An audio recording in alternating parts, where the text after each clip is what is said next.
Okay. Is the really weird light a bit distracting? I've got lines all over my face. Is that weird? Am I arty yet? Is this arty? Yeah, hold on a sec. We might need to fix that. Hey, okay. How we doing, folks? Just jumping on really quickly.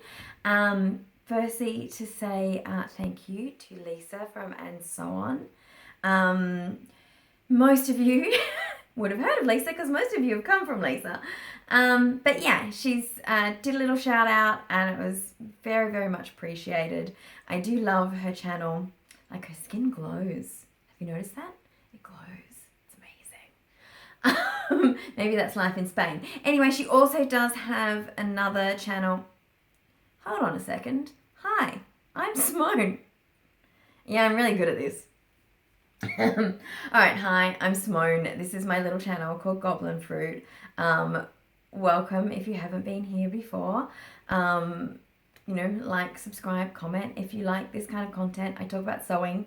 I am a professional in the fashion industry, but this is mostly just about stuff that I do for myself because I've recently, it's only been a couple of years, started working with like commercial patterns because I'm a pattern maker and normally I do all of my own pattern making, but I noticed I wasn't making anything for myself because it was just such a pain to do the pattern making because that's work.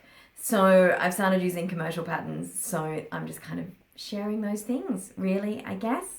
Yeah, and I'm just jumping on quickly. My last video was pre-recorded, and so I haven't really done a video in a little while. And yeah, so a big thank you to Lisa from And So On for her shout out. And she has also started a new channel about life in Spain, which is beautiful. I mean, the shots are just gorgeous. So I'll link both of those channels below. If by any chance you haven't come from Lisa, but I know that you probably have. Yeah, so that said, welcome to all of my new subscribers and all of the comments that everybody's made. Yeah, it's been really amazing. If you commented and you've gotten either a reply after a weird amount of time or 2 replies, or I've liked it and unliked it and liked it again, it's because I kind of struggled. Well, firstly, I have been away, so I was out of phone range. I was up north in Exmouth, and I will put some little clips at the end. I think I have 1 or 2 of Exmouth. It's really beautiful. So yeah, I was up north. My phone doesn't have reception that far away, so I was using country Wi-Fi and not getting it right. Also, like, I was using the app on my phone, which I'm not used to, and I answered some comments and then realized I hadn't seen all of them, and then realized that I might have seen them, but the phone wasn't showing me my replies. So yeah, sorry. It's all been madly confusing, but it's been great. It's been great to chat with everybody who's been commenting. Really exciting. So yeah, thank you for that. My hair has changed. Again, I'll be honest with you, this happens a lot.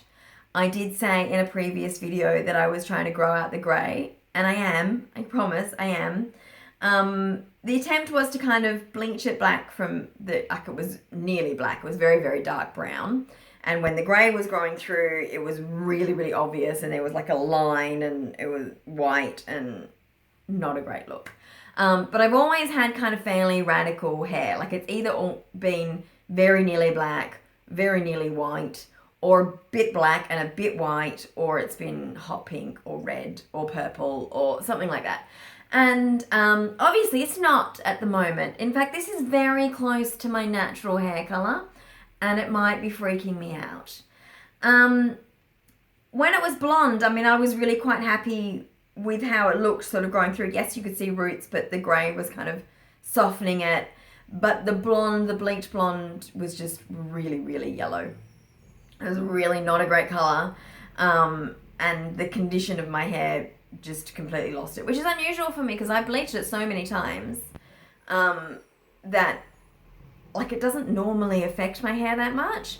But my other issue with why I kind of want to grow out the grey is because my skin is just not coping with all the chemicals anymore. I mean, I do get psoriasis on my scalp, and I have since I was a teenager, but it's just really bad. Even like this is just a toner, like it's not a full-on chemical dye. It will wash out very, very quickly. And my scalp is just so flared up. So I don't know what I'm going to do at the moment. I think I might just do conditioning toners and let it grow from here on in. My hairdresser hates that idea, I'll be honest with you. Mind you, she makes a monster out of me, so I can see why that might be. But just, every time I say, no, I'm going to grow it out and I'm going to show the grey. Like this, with this toner, I was like, I want to be able to see the roots. I really don't have a problem with the grey. And she's completely covered it. She was like, oh yeah, so I don't think this colour is going to cover it. And it pretty much completely does. I mean, you can sort of just see it if you look very closely. But I mean, she calls this colour dirty blonde, and I'm like, it's brown. It's brown. It's the colour that I had when I was 13. It's creepy. Like it's very close to natural, which I haven't seen in a very long time. So yeah, that's probably enough dithering on about my hair that I'm completely indecisive about. But I like the cut. See, yeah. It's a cut very similar to a lot of things that I've had before. So I figure that if I can't have crazy hair dye, at least I can have a nice sharp cut. Yeah, what else do I want to say?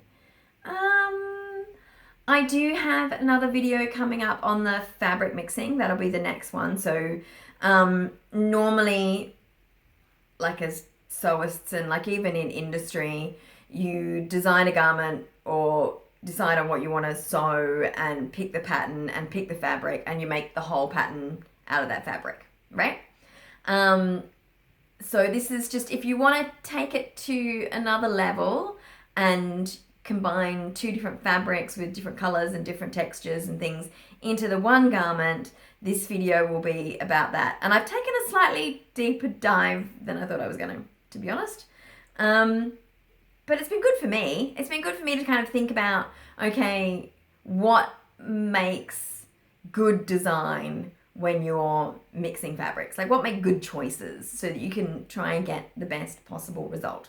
Anyway, that's the video that's coming up next. I'll put links for what I'm wearing, but I've shown these things on videos before. I think this is just a McCall's cardigan, fabrics from Pit Trading. The top is self-drafted. The fabric's from Lush Fabrics, and the trim is velvet, and the velvet's from Spotlight. Yeah, so I'll just show you some little clips to tie up as I'm after this of Exmouth.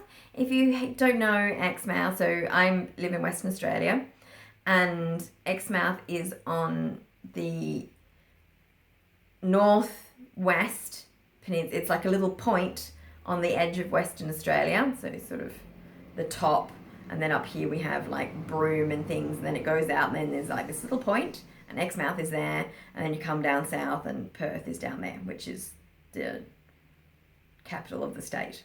Not the country, just the state. Yeah, so it's like the furthest part of Australia from any of the big cities, which are over there. It's about a 2-hour plane ride, and because at the moment everybody in WA is locked in the state, the borders are completely closed, everybody is going on holiday up north. It was packed. Now my dad lives there, so my sister and I went up to visit him and his wife and do family dad stuff like fishing and things for 6 days and make sure that, you know, everything was okay. And yeah, it was really nice. So down here it's winter and cold, even though we're having a lovely sunny day today. And up there, I mean, well, a storm did come through. But it was sunny and bathers and summer dresses, and I don't have any photos of anything that I wore. I didn't wear anything that you haven't seen before, I don't think. I have the only sewing that I've done recently. I've been quite busy, but the only sewing that I've done for myself recently is just some alterations. So a dress that I'd made before, I cut the top off because I marked the collar It was just stained. So I cut the top half off and now it's a skirt. Another thrifted skirt thrifted dress I cut in half because it was just too short in the body. That black knit dress with the roses that I showed in my Blush Makes video, I cut into two. So it's a skirt and a top. Quite a crop top. It's quite cropped, but it's still cute. Yeah, that's kind of all I've done. Because I've got a bit of work on, which I need to get on with today. So, lovely chatting. There is more coming. And yeah, thank you to everybody who's joined me recently. And I hope we have a great relationship going forward. That was really, yeah, it's nice. It's just nice. Thanks, guys. I hope you enjoy this. And yeah, these are some shots of sunny Exmouth. And as much as I've said that it was completely packed up there, like caravan parks, the plane right up there was full. You couldn't fit another person in. All the caravan parks are full to overflowing. There's even people in the overflow. There's people illegally camped everywhere. It's nuts. I'm going to show you some footage where it looks like there's absolutely nobody in the town at all. But it was, yeah, there were sort of storms passing through and these were sunny spots in storms while we were busy doing things, I think, is why nobody was at the beach. Or we were just going to local beaches and not the tourist beaches. So I think it's a bit of both because, yeah, my dad knows local beaches because he's a local. But it was beautiful, so beautiful. There is a sanctuary up there, which, it's on the Ningaloo Reef. It is a sanctuary, it's preserved, even though there's, I think, oil and gas mining just right off the coast these days. But yeah, it's a sanctuary. But in WA, we can't not mine. It's something we do. Yeah, it's not great. Anyway, the good stuff in the sanctuary now, you can like walk out like to knee-deep water. I was at Turquoise Bay and Sandy Bay, and snapper this big will swim up to you looking for food because the tourists feed them and nobody's fishing in that area. You're not allowed to fish. It's pretty amazing.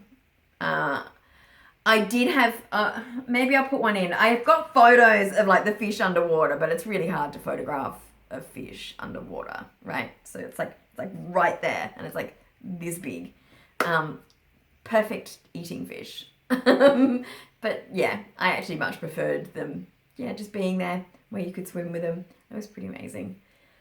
Great. All right, so enjoy and I'll be back soon. Okay, see ya.